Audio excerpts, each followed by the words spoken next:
Hola amigos, soy Teresa Zabel y yo también quiero colaborar en el proyecto de la arena al césped con Cruz Roja Responde para obtener fondos para aquellos niños que no tengan mucha comida al no haber comedor escolar. Así que, removiendo entre mis cosas, he encontrado esto.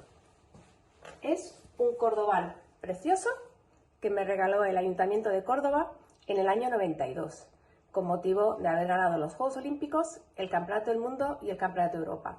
Y lleva una placa aquí dedicada a mí. La persona que se lo lleve, si quiere, yo se la puedo también dedicar por detrás. Así que entrar en delarenalcésped.com y colaborar, que es para una buena causa. Muchas gracias.